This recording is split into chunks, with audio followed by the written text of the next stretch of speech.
So today we shall talk about the spacing of borings. What should be the spacing? At what distance we have to make the bore holes?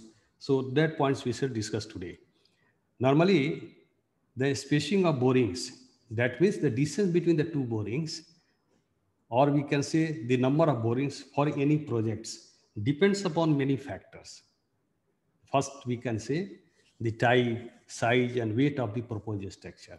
Suppose you are going to construct the bridge on the land, on the ground surface. In that case, more exploration is required. We have to decrease the spacing in that case. So that's why the type and size and the weight, the three things are there. So spacing depends upon these three points also. To the extent of variation in soil condition. Extent of variation means, see, variation may take place in the horizontal direction also, as well as in the vertical direction also. So that means different layers may go inside the earth or below the ground surface. Different layers may be there up to the different depth. Similarly, that layer may extend in horizontal direction up to different length. That may be also possible. So the extent of variation, that is called the extent of variation. And the next point is the fund available. How much money we have in our organization, in our departments. Accordingly, we have to go for the spacing. Because if you are going to decrease the spacing, that means number of boreholes you are going to increase at the site, the cost will increase. So this point also we have to keep in our mind, how much fund is available. See, spacing of borings, the guidelines for the spacing have been given by the two researchers, the Sowers and Sowers in the 1970. So they have given some idea. For example, the highway. Suppose you want to construct the highway. In that case, we have to explore the soil. We have to go for the subsurface exploration, or we have to make a borings from 300 to 600 meter. And earth dam, suppose you want to construct the earth dam, in that case, a spacing of boring should vary 30 to 60 meters. Similarly, for borrow pits, last time I also told you that borrow pits is nothing but from here you are going to excavate the soil for the construction of embankments. That is called a borrow pits. Borrow means उधार लेना, किसी pit से मिट्टी को हम लेते हैं. Borrow, that is called a borrow pits. So multi-story buildings, 15 to 30 meters, single-story factories, 30 to 90 meters.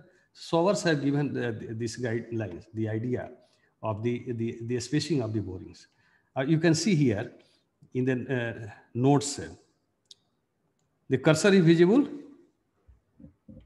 Yes, sir. Okay. So here see the note, what it says that for uniform soil condition, the above spacings are double. If the soil is uniform below the ground surface, see this will become 600 to 1200. This will become 60 to 120. So that's why it is say that if the soil condition is uniform, the spacing are doubled, or for irregular condition, these are halved. This value will be halved. It will be divided by 2, we can say. So this guideline has been given by the Sowers and Sowers. Now we shall see the IS code. IS code has also suggested some guideline for the spacing. What it says, suppose the area of your plot is having 0.4 hectares, right? For a building site covering an area of 0.4 hectares. One borehole or trial pit in each corner or one in the center should be adequate. So this is the space. That means we can make a boreholes if the area of the plot is 0.4 hectares. In that case, one at each corner and another in the center also. So like that, we can make a boreholes for the soil exploration. For smaller and less important buildings, one borehole or trial pit in the center is sufficient. That one borehole is sufficient. If the less important building is there or the smaller building is there, in that case, one borehole is sufficient for soil exploration. Next point, what it says that for very large areas covering industrial and residential colonies, the geological nature of the terrain will help in deciding the number of bore holes and trial pits. इसका मतलब क्या हुआ कि मान लीजिए कि geological nature of the terrain, terrains means the area, the land where you are going for the construction of any structure. So अगर terrain का जियोलॉजिकल फीचर्स वैरी करता है, that means the variation in the rock quality, variation the surface quality, जहाँ जमीन आपका है वहाँ पर कहीं कुछ अलग तरह का स्टोन्स है या जियोलॉजिकल फीचर्स अलग टाइप का है, फोल्ड्स अंडुलेटिंग ग्राउंड हो सकता है कि कुछ दूरी पर सॉइल की अलग क्वालिटी हो, कुछ जगह कहीं स्टोन हो, तो उसके अनुसार हम खुद डिसाइड करते हैं what will be the spacing for the bore holes.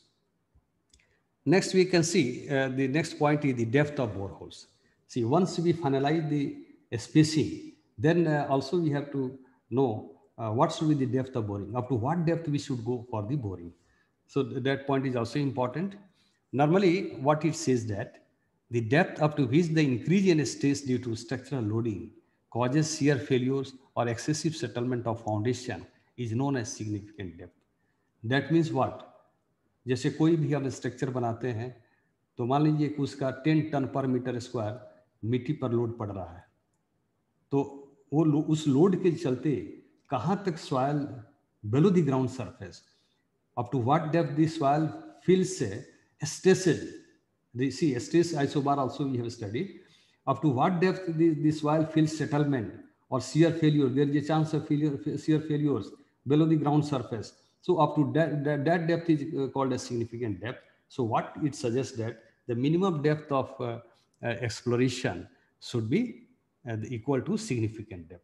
जहाँ तक जमीन के नीचे या आप स्ट्रक्चर मान लीजिए कि 2 मीटर पर बनाते हैं कोई शैलो फाउंडेशन, और उस स्ट्रक्चर का लोड के चलते 2 मीटर से नीचे 5 मीटर तक शियर फेलियर होने की संभावना, मिट्टी स्ट्रेस फील करता है, तो कोशिश करना चाहिए कि वहाँ तक जहाँ तक स्ट्रेस फील करता है, that is called a significant depth.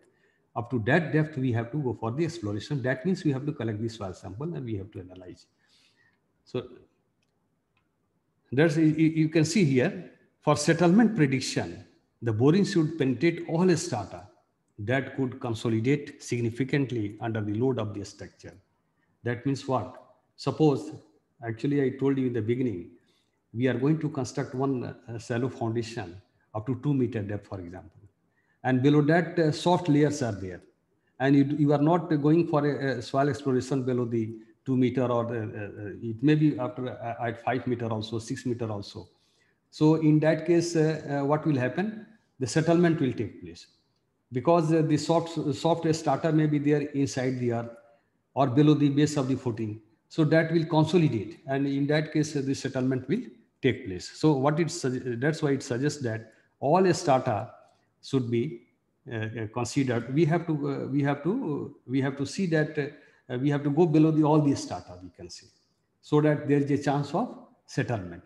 कोई भी लेयर वीक होगा तो नीचे सेटल हो सकता है. मान लीजिए आप मकान बना दिया, 3 मीटर बना दिया, और उसके नीचे जो है कुछ ऐसे लेयर्स है जो आपने पता नहीं किया, और आप तो क्या होगा, सॉफ्ट लेयर्स होगा नीचे और जानकारी नहीं है आपको, आपने उसका सॉइल एक्सप्लोरेशन नहीं किया, तो मकान सेटल हो सकता है.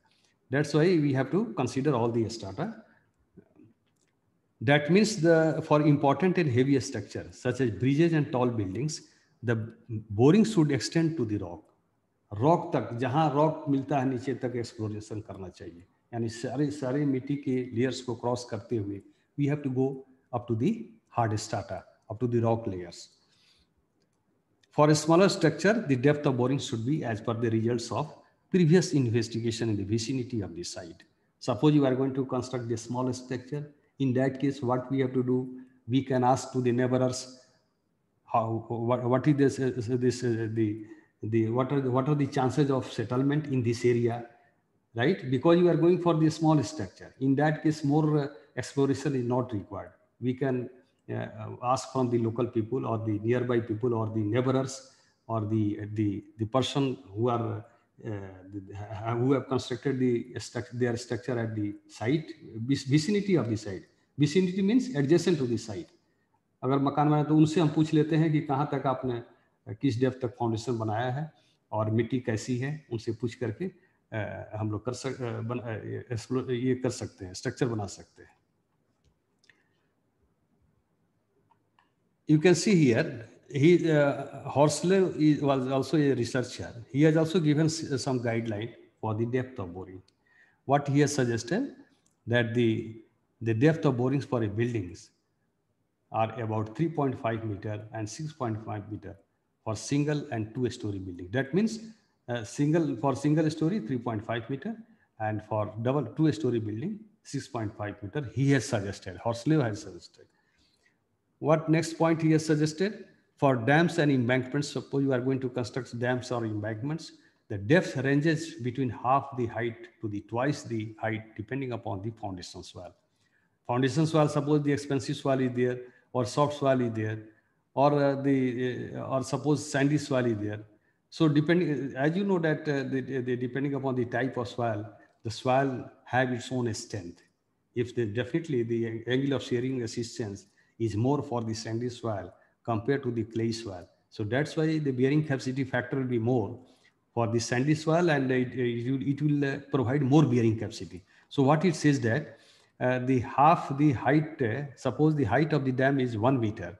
So उसके नीचे हम लोग हाफ यानी 0.5 मीटर फाउंडेशन नीचे हम लोग एक्सप्लोर कर सकते हैं, या twice means suppose 1 meter height is their dam, that means up to 2 meter below the base of the dam we can carry out the soil exploration. What IS code IS 1892-1979 suggests, the depth of exploration depends upon the type of proposed structure, किस तरह का structure बना रहे हैं, the total weight of the structure, the size of the structure, and shape and tendency of the loaded area. Tendency means what? Tendency means whether the load is vertical or inclined, which is going to work on your structure. जैसे मान लीजिए कि आप transmission tower बना रहे हैं, तो वहाँ आपको टेंसाइल फोर्स, अगर उसको वहाँ पाइल फाउंडेशन मत नहीं दीजिए तो आपका टावर जो है गिर सकता है. तो वहाँ टेंडेंसी ऑफ लोड क्या है? अगर विंड प्रेशर उस पर काम करता है तो हॉरिजॉन्टल प्रेशर काम, that is the tendency of load means horizontal pressure is also going to work on the transmission tower. So depending upon the shape of the structure and depending upon the tendency of the load which is going to work on the structure, we have to also decide the depth of exploration. That means suppose you are going for the pile foundation for the transmission tower, in that case also we have to go for the soil exploration up to the higher depth. Soil profile and the physical property of the soils that constitute each individual stratum, it also depends upon the soil profiles and the geotechnical properties, physical properties of the each stratum, each layer of the soil which is available below the ground surface. Normally it should be 1.5 times the width of the footing below foundation level. अब ये IS code suggest करता है कि एक general guideline suggest करता है कि foundation level से 1.5 टाइम्स उस जो विड्थ है उससे 1.5 टाइम्स जो है डेप्थ ऑफ एक्सप्लोरेशन होना चाहिए. Now we can also see the some guidelines of the what guidelines they have suggested by the IS code method.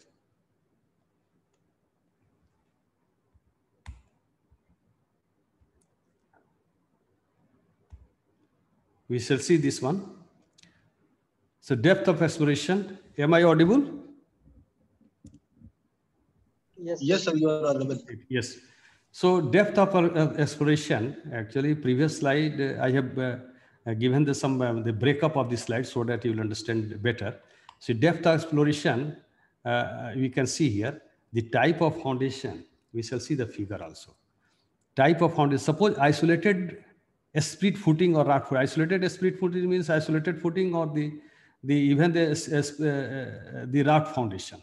For this type of split footing, we have already discussed what are the various types of the strip footing, the strap footing, the column foundation also comes under the split footing, and the rock foundation, this comes under the shallow foundation. So what it said that 1.5 times the width of the footing.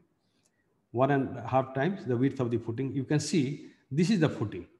The plan of the footing is, you can see this figure, and this also a footing and this also a footing. So the spacing in between the two footing is suppose capital A. The spacing is A, capital A, and B is the width of the footing, and L is the length of the footing, right? So you can see this, this what you said, that for a split footing or raft footing, the depth of exploration should be d is equal to 1.5 times of the b. This guideline we have to follow for the exploration below the base of the footing. Adjacent footing with clear spacing less than twice the width. Adjacent footing मतलब ये हुआ कि इस footing के बगल में एक दूसरा फुटिंग है यहाँ, और इसके बीच की दूरी ए है, स्पेसिंग ए है. तो ये दो कंडीशन यहाँ दिया हुआ है कि if A is less than 2B, B is the width of the footing. If a spacing in between the two adjacent footing is less than 2B, in that case, what will be the depth of exploration? D is equal to 1.5 times the length of the footing. इतने गहराई तक हम लोग को soil exploration करना पड़ेगा. So this guideline we have to also follow, and the diagram is also given. And you see there's some more ideas also given there.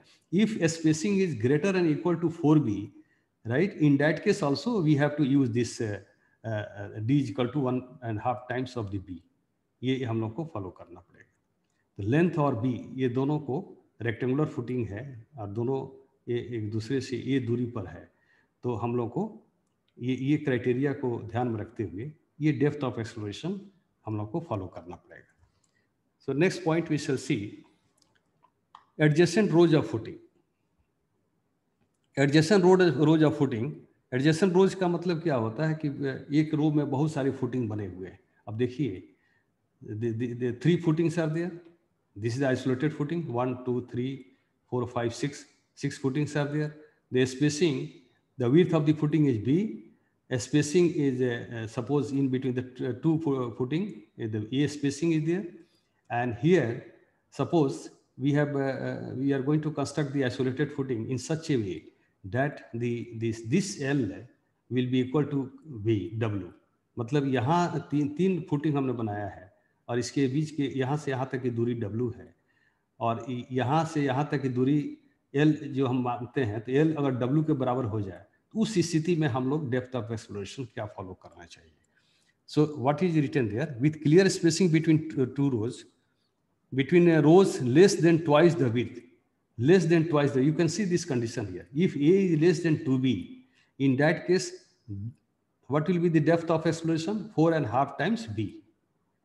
4.5 times B. B means width. Similarly, the second condition you can see, with clear spacing, spacing is nothing but the A, capital A, between rows greater than the twice the width. यदि ये condition है कि अगर A जो है दोनों के बीच की दूरी 2B से बड़ा है, उस स्थिति में डेप्थ ऑफ एक्सप्लोरेशन क्या होना चाहिए? फुटिंग के नीचे 3B होना चाहिए. The third condition we can see, with clear spacing between rows greater than or equal to 4 times the width. 4 greater and equal to 4 times the width. अगर spacing जो ये जो है, ये इसके दो रो के बीच की दूरी को हम लोग कैपिटल ए कहते हैं, तो अगर A suppose A is greater and equal to 4B, in that case also depth of exploration will be D will be 1.5 times B. तो ये कितनी गहराई तक बोरिंग करना है फुटिंग के नीचे, डिफरेंट सिचुएशंस के अनुसार हम लोगों को ये समझना है कि किस किस कंडीशंस में क्या क्या डेप्थ ऑफ एक्सप्लोरेशन होना चाहिए, कितनी गहराई से हम लोग सॉइल सैंपल लेना चाहिए और वहाँ का बियरिंग कैपेसिटी पता करना चाहिए. So this is the third condition. The next condition we can see here, pile and well foundation. Suppose you are going to construct either you are going to construct the well foundation or the well foundation, or you are going to drive the pile. So in that case, 1.5 times the width of the structure from bearing level, that means 2 of the pile or bottom of the well. अगर pile foundation बनाते हैं तो pile के नीचे 1.5 times the width of the structure. मान लीजिए कि structure का width अगर जितना है, स्ट्रक्चर का जो width है from bearing level का मतलब क्या हुआ कि विड्थ ऑफ स्ट्रक्चर जो हमारा होगा उसका 1.5 times from the bottom of the 2 of the pile, उसके नीचे गहराई तक हम लोग को जाकर एक्सप्लोरेशन करना होगा. इसका मतलब बहुत ज़्यादा डेप्थ तक हमको सॉइल एक्सप्लोरेशन करना है. ये सब क्यों करना है कि स्ट्रक्चर बनाने के बाद सेटलमेंट नहीं हो सके, और we can say below the bottom of the pile foundation और below the bottom of the well foundation, shear failures or settlement should not take place. So you can see that how the exploration is also costly. So once you are going for the soil exploration and after that you are going to for the construction of any structure, definitely your structure will remain safe. That is important points. So suppose you are going for the road construction. So in that case, road की मिट्टी पहले हटाते हैं हम लोग. So what should be the excavation here? Equal to the bottom width of the cut. जितना मिट्टी आप चौड़ा काटते हैं उतना चौड़ाई से उतना ही डेप्थ जो है नीचे से बोरिंग करिए और बोरिंग करके वहाँ का मिट्टी का बेयरिंग कैपेसिटी पता करिए, मिट्टी कैसा है, क्वालिटी कैसी है उसकी. Suppose you are going to construct the embankment, fill or lowland area filling, and in the lowland area filling also we have to go for the construction. So what it says that 2 meters below the ground level से 2 metre नीचे हमको करना है. अगर कब करना है? और equal to the height of the fill whichever is greater. जैसे मान लीजिए हमने अगर डैम बनानी है तो डैम अगर हम जितना मीटर उसमें 2 मीटर उसके जमीन वहाँ पर क्या करें, अगर कोई फिलिंग करते हैं मीटिंग का तो वहाँ 2 meter below the ground level करें, या equal to the height of the, मान लो 3 मीटर का ऊंचा आप बांध बना रहे हैं, 3 मीटर ऊंचा, तो क्या करेंगे, 3 मीटर ऊंचा बना रहे हैं तो 2 मीटर, तो 3 मीटर ज़्यादा हुआ, तो 3 मीटर ज़्यादा हुआ तो 3 मीटर ही हम लोग एक्सप्लोरेशन करेंगे for the field purposes. So this point also we have to follow. So these are the guidelines for the depth of exploration. Now we shall go for the next method. मेरी आवाज आ रही है आप लोगों को? Yes, sir. Okay. So already we have discussed about the direct method and semi-direct method, and after that we had just now we talked about the what should be the spacing of boring, what should be the depth of boring. That means from what depth we have to collect the soil samples, and we can also say that up to what depth we should know the quality of soil. Then we have to go for the construction of foundation, whether it is a shallow foundation or a deep foundation, depending upon the type of structure. So now we can see the indirect methods. There are two methods are there. One is called a penetration test, that is SPT test or a CPT, a standard penetration test, and cone penetration test. That also we shall discuss tomorrow. And today we shall go for the geophysical methods. Indirect, this comes under the indirect method. इसको हम लोग कहते हैं. So geophysical methods normally it covers a very large area, and no drilling is required, no soil excavation is required. We can also say it is a non-destructive method, but it is a very approximate method. ये approximate method, it cannot give the actual values like a boring method. So what it says that for detailed and reliable investigation, the conventional method of driving a hole, that means driving a hole or taking a soil sample and testing in the laboratory is good. Geophysical methods are used for. What does it mean? That means boring method is also always a reliable method, because you are going to make a boreholes, and from the required depth you are going to collect the soil sample, and then you analyze and find out the values of bearing capacity, or you can know the quality of soil, the geotechnical properties of soil also you can assess. So what are but it is approximate. This geophysical method is approximate method, and boring method is a reliable method, or we can trust upon these methods because we are going to get the actual values. So geophysical methods are used for which purposes? Stratification of soils and rocks. We can find out what are the various layers are layers are available below the ground surface, and up to what extent it is there. That means either in horizontal directions कितने दूरी तक layer फैला हुआ है, कौन सा layer, जैसे मान लीजिए कि जमीन के नीचे 5 लेयर है मिट्टी का, 2 मीटर का हो सकता है, कोई 3 मीटर का हो सकता है, तो कौन सा लेयर कितने दूरी तक हॉरिजॉन्टल डायरेक्शन में फैला हुआ है और जमीन के नीचे कितने दूर तक गया हुआ है कौन सा लेयर, ये हम लोग जियोफिजिकल मेथड्स में करते हैं. So that's why it is called as stratification of soils and rocks. Then define the limits of granular borrow areas and large organic deposit. That means what? Granular borrow areas, जैसे मान लो कि granular means cohesionless soil. कहाँ तक हम, जैसे कहीं आप land filling कर रहे हैं और आपको कोहेशनलेस सॉइल चाहिए तो कहीं से मिट्टी उठाना पड़ेगा. So that is called as borrow area. So borrow area कितने दूर तक फैला हुआ है ये जियोफिजिकल मेथड से हम पता कर सकते हैं, और कितनी डेप्थ तक है वो. उस तरह से large organic deposits we can also find out, like coal. Coal also we can find out by the geophysical methods. We can also find out the depth of groundwater table. So the three things we can find out. So now we shall go for the two methods.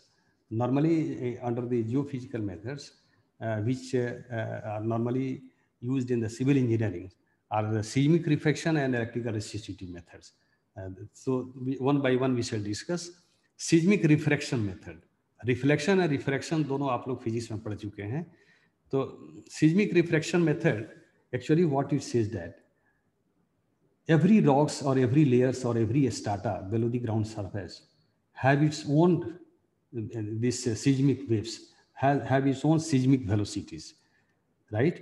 Suppose you are going to generate the vibration on the ground surface. अगर vibration generate करते हैं तो vibration क्या है? Vibration is also having the units of velocity.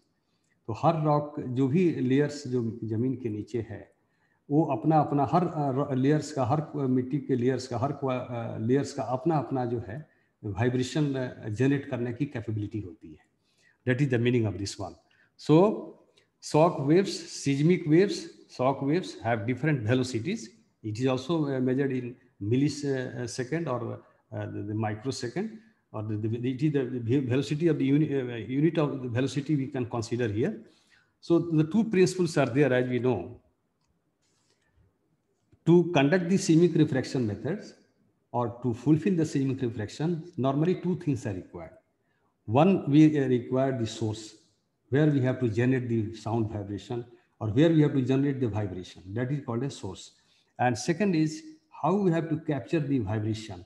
Capture kaise karna hai? How we can record the vibration. So for that, we also need some instruments, some apparatus we need. So we can see the source. Source means what? How we can generate the vibration. So for that, what we can do? We can use the metal plate. On the metal plate, you can go for the hammering. The earth will vibrate, right? And accordingly, the seismic waves or the seismic will pass inside the earth, and it will refracted and reflected also, right? So refraction means it will go into the higher depth and then it will come back and it will be recorded by the geophones. So receiver is also required for us. So geophones or transducer is a device which is used to receive the seismic velocity, right, in milliseconds or milli per second actually, or millisecond means the time has been the frequency of time, you can say the what we can say the fraction of time बहुत जल्दी record हो जाता है, इसे मिली second में जाकर record हो जाता है. So two things are required, source and receiver is required. So now we can see this figure. We have already discussed also. You can see that gentleman is striking on the iron plate using the hammers, right? And then the waves or the vibration, the earth is going to vibrate, and once the vibration is going to take place, the vibration go inside the earth, and it is going to be reflected as well as the refracted also. So the refractive waves are going to be recorded in the seismographs. You can see here, this I have already used in the mines to measure the vibration.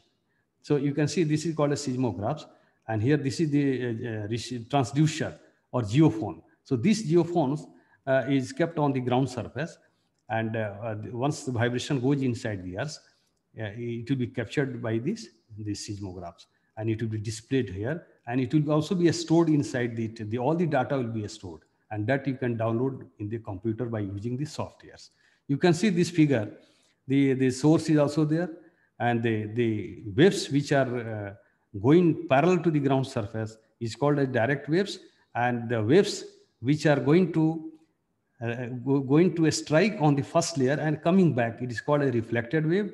And the waves which are going at higher depth and getting refracted back and going to be recorded by the geophones are called a refracted waves. So reflected waves and refracted waves. Reflected wave ऊपर के layer से ही तुरंत पास आ जाता है, और direct waves ground surface से होकर के गुजरता है. So we can go fastly. I think what I told about the reflection and refraction. it is given there. You can see reflection is nothing but it is it will not go to the higher depth. It will come back even after the first layer also. And the refractive waves will go at the higher depth, and then it will come to the geophone and it will be recorded. So direct waves parallel to the ground surface, and the reflective waves and refracted waves. The two things we have discussed. Now we can see here these diagrams. See, this is the source, and this is the geophones, right? So what we have to do, what will be the, see, this is the first geophone. Suppose this is the O1, O2, and O3. We have already kept the geophone here.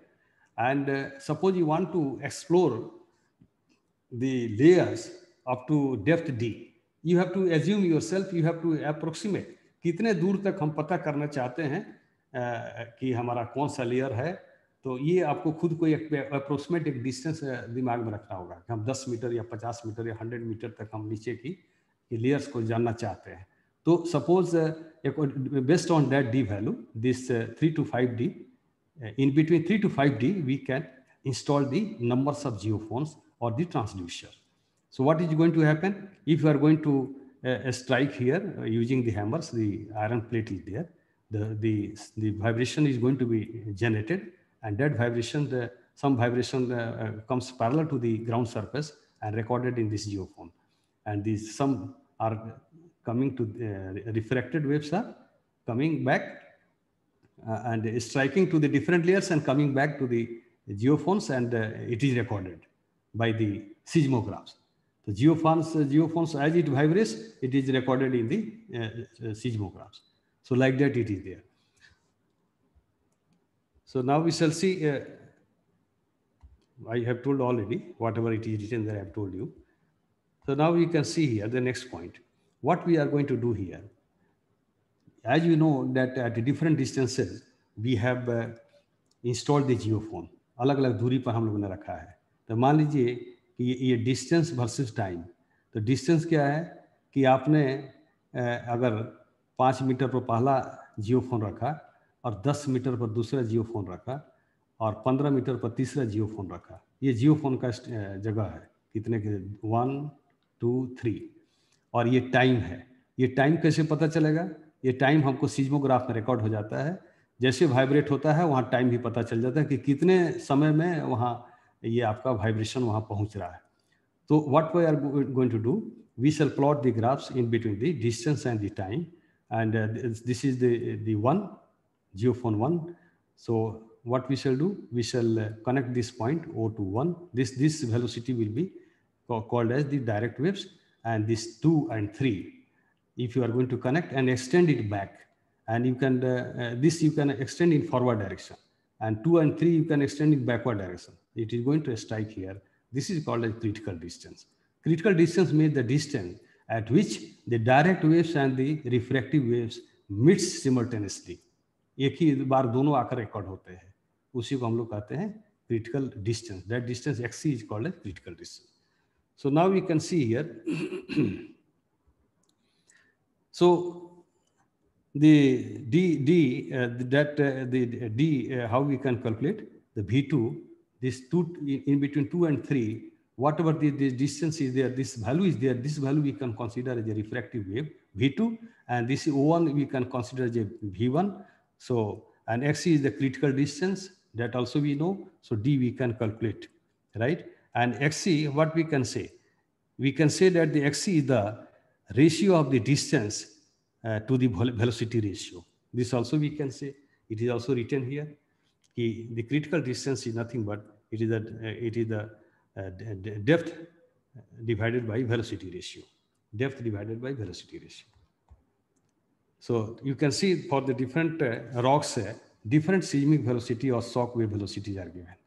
Suppose you are going to find out the V1 or V2. Actually, last time I also solved one numericals.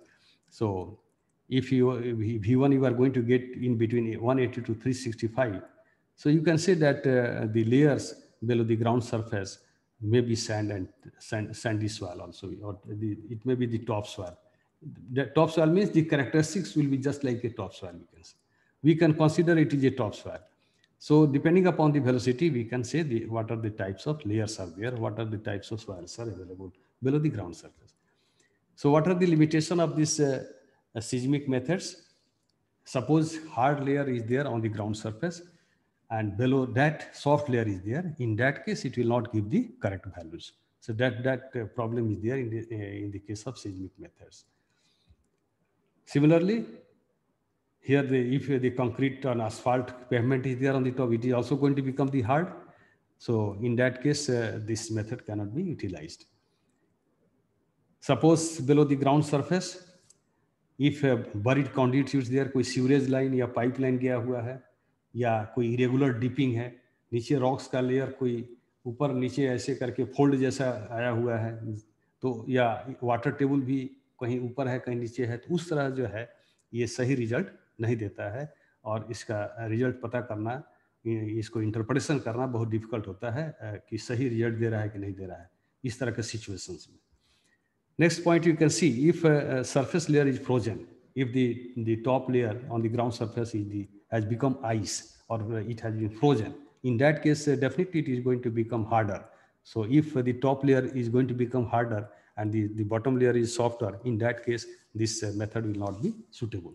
This is also a limitation, and it is a sophisticated and costly equipments, and it needs expert for the interpretation of data. As I told you, जैसे transducer हम लोग use करते हैं, उसके साथ सीज्मोग्राफ से सारे data उसमें रिकॉर्ड हो जाते हैं और उसको ऑफिस में ला करके कंप्यूटर पर सॉफ्टवेयर से हम लोग डाउनलोड करते हैं और उसका एनालिसिस करते हैं. तो एनालिसिस करने के लिए एक्सपर्ट इज रिक्वायर्ड, उसको नॉलेज होना चाहिए. That's why it is written there service of an experts are required. Now we shall see, am I audible? आवाज आ रही है? Yes sir. See this is the revision, so that's why I am going somewhat fastly. ठीक है.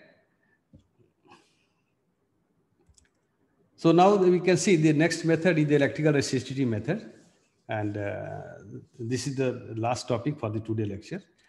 Electrical resistivity methods. What is the principle of this method? See, different layers below the ground surface have different electrical resistivity, different electrical resistance. जैसे आप current flow करते हैं ground surface से नीचे की तरफ, तो जिस तरह का लेयर का मिट्टी का क्वालिटी के अनुसार ही उसका रेसिस्टेंस होगा, उसका उसी के अनुसार करंट फ्लो करेगा. जैसे हम लोग सीज्मिक रिफ्लेक्शन मेथड में क्या पढ़ा कि हर जैसे वाइब्रेशन हम भेजते हैं ऊपर से, वाइब्रेशन क्रिएट करते हैं, तो हर लेयर जो है अपना अपना वाइब्रेशन जो है ऑब्जर्व करने की और उसको ऊपर भेजने की क्षमता होती है.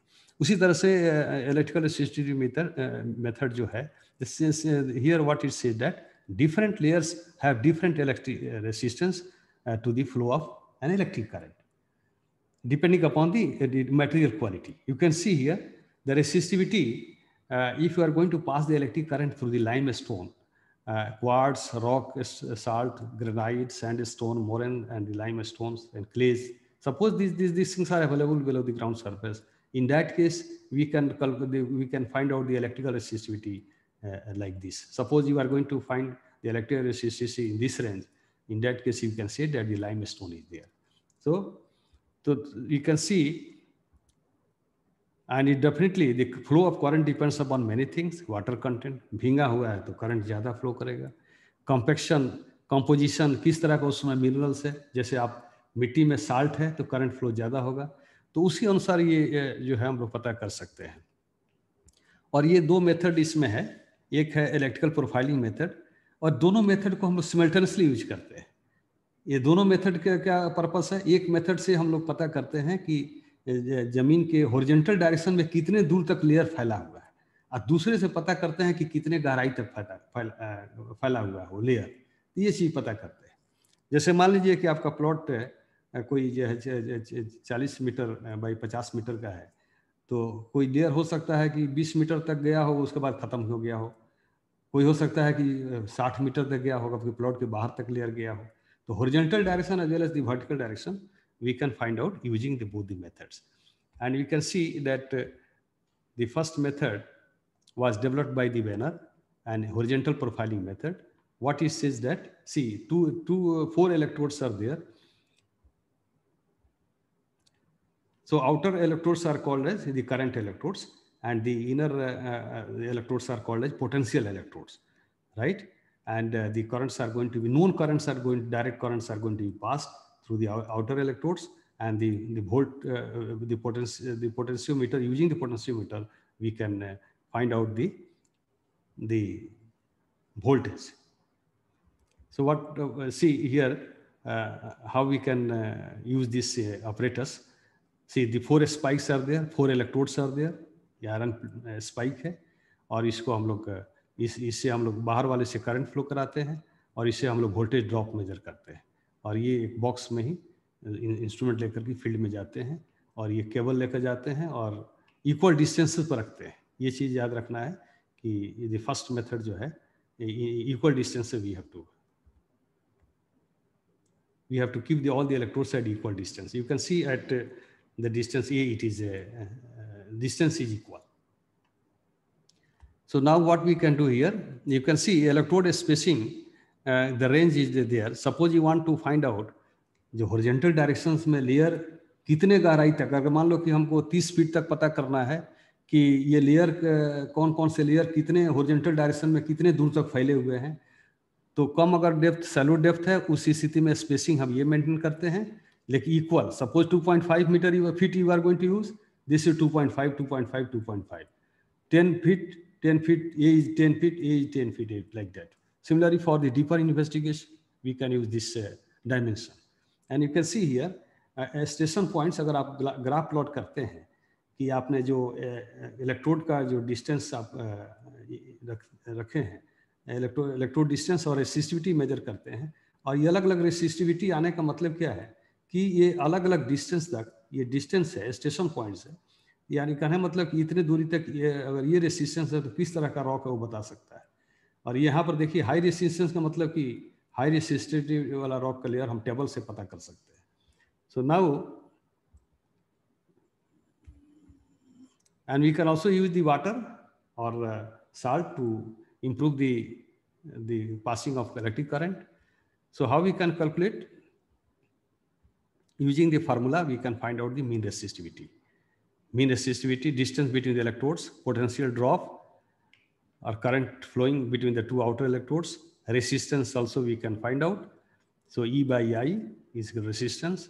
So once you are going to find out, then we can use the tables to find out which type of rocks are there. So 4 electrodes, see, as I told you, the constant spacing should be there. हमेशा constant spacing पर रखना है उसको, और parallel में use कर सकते हैं. बहुत सारे एक सेट एक बार में कई सेट हम यूज कर सकते हैं. So the method is useful for establishing the boundary between different strata, right? So अगर आपको रेसिस्टिविटी पता चल गया तो टेबल से हम पता कर लेंगे कि ये कौन सा रॉक जो है नीचे है, जमीन के नीचे है.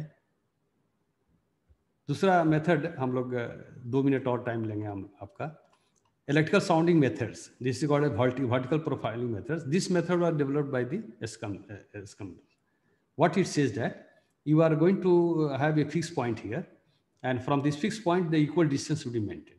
एक ही पॉइंट से हम लोग फिर जो इलेक्ट्रोड्स जो आप लोग हमने देखा ऊपर में, उसको डिस्टेंस इक्वल पर रखते जाते हैं और बढ़ाते जाते हैं. और जैसे मान लीजिए कि आप 30 फीट पर कौन सा लेयर है वो पता करना चाहते हैं, तो आपको उससे बढ़ा करके डिस्टेंस रखना पड़ेगा, तो उसके अंदर वो पता चलेगा कि कितने गहराई तक वो लेयर वहाँ नीचे जमीन के नीचे लेयर है, वो पता हम कर सकते हैं. That's why it is in there. In this method, electrode system consists of 4 electrodes is explained about a fixed locations. So likewise the setting we can change, A1 फिर again A2 distance, A3 distance fix रखते हुए बढ़ाते जाएंगे, और सभी का voltage drop electric current pass कराएंगे और वोल्टेज ड्रॉप मेजर करते चले जाएंगे और डाटा रिकॉर्ड करते जाएंगे. The greater the thickness of a layer, the greater the electrode spacing and vice versa. You can see this figure here. अब ये देखिए, ये रेसिस्टिविटी एक्स एक्सिस पर आप ग्राफ प्लॉट करते हैं, लोकेशन वाई एक्सिस पर. तो आप देखिए यहाँ पर यदि यहाँ रेसिस्टिविटी जो आ रहा है, सबसे हाई रेसिस्टिविटी यहाँ से यहाँ तक का जो रेंज है ये हार्ड सैंडस्टोन बता रहा है, और फिर soft sandstone, then soft clay. So likewise, the resistivity versus and the location of the electrode, we can also plot the graphs. and we can find out that which type of rocks is available below the ground surface at what depth. Due to based on the resistivity we can judge. So इसका limitations क्या है? These methods are capable of detecting only the strata having different electrical resistivity. If different electrical resistivity is not there, then it is very difficult to find out very difficult to use these methods. If the surface irregularity or wetness of a strata or electrolyte concentration is there, suppose variation in surface irregularity, wetness is there in the different strata, variation in wetness, or electrolyte means salt concentration is different. In that case, results is also going to fluctuate, and definitely the expert is required in the fields for this method. This method is not considered to be reliable as a seismic method. So, and this method is very rapid and economical for preliminary investigations. So this is all about your today topics.